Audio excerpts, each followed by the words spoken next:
India गठबंधन की बैठक में नीतीश कुमार ने बड़ा दिल दिखाया और उन्होंने कहा है कि उन्हें कोई पद नहीं चाहिए। वो चाहते हैं कि किसी भी कीमत पर इंडिया गठबंधन बना रहे और कांग्रेस भी चाहे तो इस पद पर अपना ही कोई राष्ट्रीय संयोजक बना सकता है।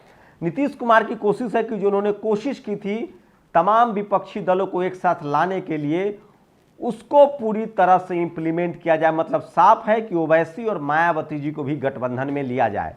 लेकिन सोचिए मीडिया किस तरह से इस देश के तमाम 28 दलों के गठबंधन के खिलाफ है। इसका मतलब है कि इस देश के 85% लोगों के खिलाफ है। और सोचिए INDIA नाम है इसका, अलायंस है ये। इसको टीवी अखबार के मनुवादी पत्रकार इंडी कहते हैं। इंडी गठबंधन मतलब इंडी अलायंस। तो क्या वो लोग बीजेपी को, जैसे भारतीय जनता पीछे पार्टी, तो क्या बीजेपी पार्टी बोलेंगे?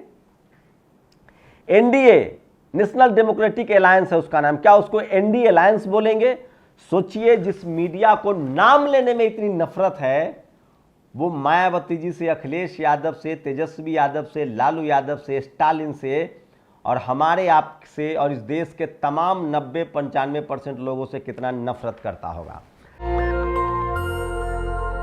नमस्कार, मैं शंभू कुमार सिंह और आप देख रहे हैं नेशनल दस्तक। किसी गलतफहमी में मत रहिए। अब साफ हो गया है कि इंडिया गठबंधन बहुत ही मजबूत है और हो सकता है कि 22 के बाद मायावती जी अपने रुख का खुलासा करें। उन्होंने आज साफ कर दिया है कि वो अयोध्या नहीं जाएंगी, वो राम मंदिर के कार्यक्रम में शामिल नहीं होंगी। अब इसके बाद नीतीश कुमार ने साफ कर दिया है, उनका दिल बहुत बड़ा है और उन्होंने कहा है कि मेरी एक ही इच्छा है कि इंडिया गठबंधन मजबूत हो, इंडिया गठबंधन के सारे दल एकजुट हों और सबके बीच सम्मानजनक तरीके से सहमति बने और 2024 में बीजेपी पार्टी एनडी अलायंस मतलब नरेंद्र मोदी की विदाई हो। ये सबसे बड़ी खबर है। लेकिन टीवी अखबार आपको दिखाएगा कि नहीं नहीं नहीं नहीं नहीं, नीतीश कुमार ने बगावत कर दिया। सोचिए वाजपेयी ने क्या कहा था कि मेरे दो बड़े दुश्मन थे, मान्यवर कांशीराम साहब और मुलायम सिंह यादव, एक साथ आए, हमने अलग अलग कर दिया। रामभद्राचार्य ने क्या कहा कि मले मुलायम कांशीराम, जोर से बोलो जय श्री राम। सोचिए वो अंधा कितना दिमाग का खुला हुआ और वो बहुजनों से कितना नफरत करता है। तो ये आंख वाले टीवी पत्रकार आपके नेताओं से कितना नफरत करते हैं। सोचिए वो लालू यादव से, मायावती जी की जब सरकार थी तो ये मीडिया वाले क्या कहते थे, पत्थर की देवी। उनके पार्क बनने पर जो आज लखनऊ की पहचान है, जो दिल्ली NCR की पहचान है, उनके स्कूल, कॉलेज, यूनिवर्सिटी, अस्पताल की कभी चर्चा हुई? ग्रैंड प्रिक्स उन्होंने स्टेडियम बनवाया, उसकी कभी चर्चा हुई? हिंदी पट्टी को पहला एक्सप्रेसवे दिया, उसकी चर्चा हुई? सोचिए ओवैसी से कितना नफरत करते हैं। आज स्वामी रामदेव ने जब ओबीसी का अपमान कर दिया कि ओबीसी की ऐसी की तैसी, और जब फंस गए तो एक पत्रकार ने ओबीसी के बदले ओवैसी नाम सुझाया और तब रामदेव ने टर्न लिया। तो मीडिया पर भरोसा मत कीजिए। इंडिया गठबंधन एक साथ था, है और रहेगा, एकजुट है, मजबूत है। और नीतीश कुमार ने बड़ा त्याग किया है। उन्होंने कहा है कि मुझे किसी पद की लालसा नहीं है, बस मैं चाहता हूं कि गठबंधन मजबूत हो। अब नीतीश कुमार के रास्ते पर अरविंद केजरीवाल और ममता बनर्जी चले या ना चले इसकी तो गारंटी नहीं है, क्योंकि इस देश का कोई भी सवर्ण लीडरशिप वाली पार्टी हो या सवर्ण नेता हो, वो चाहता है कि चुनाव में बीजेपी जीते या हम जीते। लेकिन ये बहुजन नेताओं की जिम्मेदारी है, स्टालिन की जिम्मेदारी है, हेमंत सोरेन की जिम्मेदारी है कि वो एक साथ आए। ये जिम्मेदारी बीएसपी सुप्रीमो और अखिलेश यादव की है। देश भर की नजर इन दोनों नेताओं पर है। मैं फिर कह रहा हूं, इन दोनों नेताओं को अपना दिल बड़ा करना होगा। इनके समाज की हालत, इनकी जनता की हालत, इनके वोटर की हालत दिन पर दिन खराब होती जा रही है। आपने देखा ही 570 दिनों से कैसे 6800 सीटों के लिए लोग धरना दे रहे हैं, कैसे आरजेडी और जेडीयू की सरकार बिहार में नौकरियों की झड़ी लगा चुकी है। अगर कल्पना कीजिए कि सपा और बसपा की सरकार बन जाए, कांग्रेस और आरएलडी जन समर्थन में रहे, चंद्रशेखर जैसे लोग भी संसद में रहे तो कितना बढ़िया होगा। 80 सीटें हैं यूपी में। आप कल्पना कीजिए कि क्या अखिलेश यादव बिना मायावती जी के कितने सीटें जीत सकते हैं।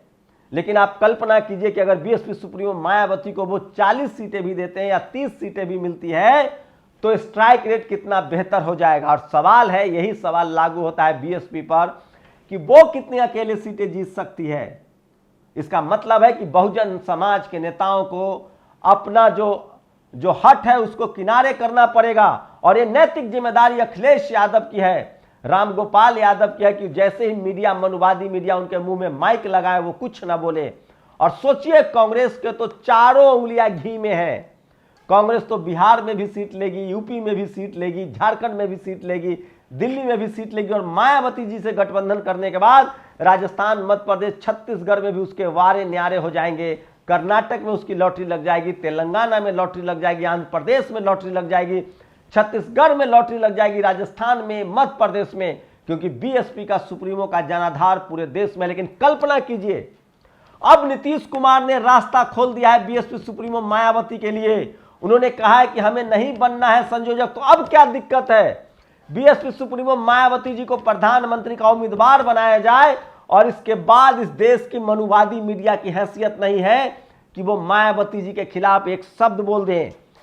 मैं फिर कह रहा हूं, अभी भी ममता बनर्जी और अरविंद केजरीवाल बड़े अरंगा है।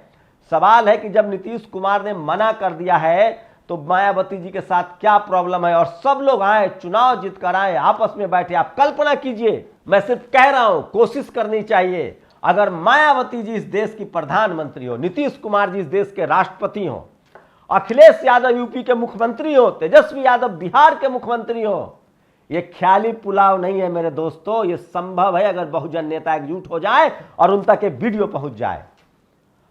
जैसे हेमंत सोरेन मुख्यमंत्री है, जैसे उदयनिधि स्टालिन इस देश का गृह मंत्री हो, जैसे आकाश आनंद इस देश के युवा मंत्री हो, खेल मंत्री हो या डिप्टी सीएम हो।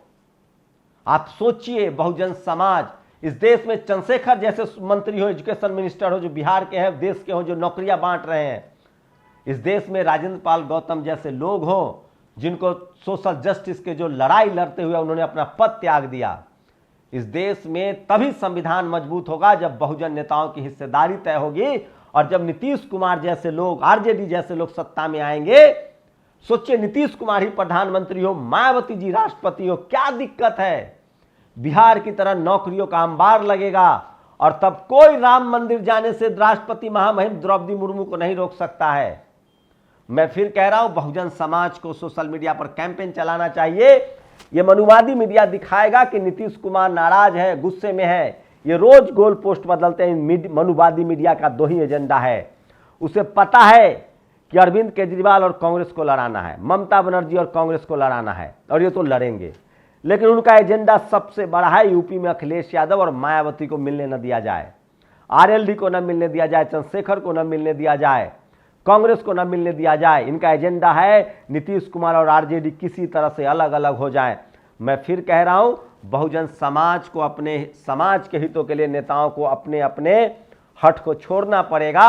और 2024 में अगर गठबंधन में ये लोग आते हैं, सब एक साथ काम करते, तो सोचिए किस तरह से मान्यवर कांशीराम साहब ने राजीव गांधी को सड़कों पर ला दिया था।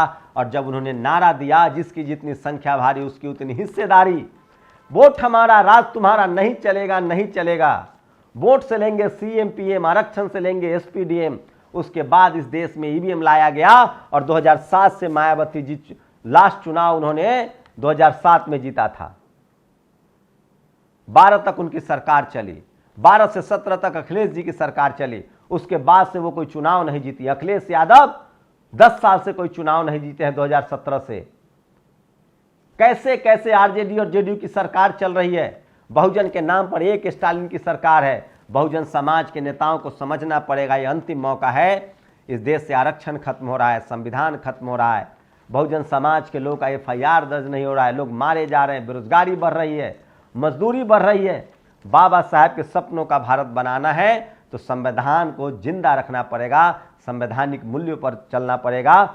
और यही काम नीतीश कुमार ने कहा है। नीतीश कुमार ने ऐतिहासिक काम किया है। उन्होंने कहा है कि मैं कोई पद नहीं लूंगा, और इससे ये होगा कि सबके लिए रास्ते खुल जाएंगे। और हो सकता है कि कल मायावती जी प्रधानमंत्री बन जाए, नीतीश कुमार प्रधानमंत्री बन जाए, हो सकता है अखिलेश यादव बन जाए, या स्टालिन। सबके लिए दरवाजे खुले हैं। मैं फिर कह रहा हूं, मनुवादी मीडिया आपको कहेगा, उस पर भरोसा मत कीजिए। ये गठबंधन मजबूत हुआ है, कोई टकराव नहीं है। ये मनुवादी मीडिया पर भरोसा मत कीजिए। शुक्रिया।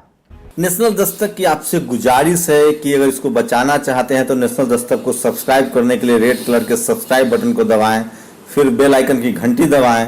नेशनल दस्तक को बचाने के लिए बहुत जरूरी है कि हर खबर को शेयर करें, लाइक करें, कमेंट जरूर करें।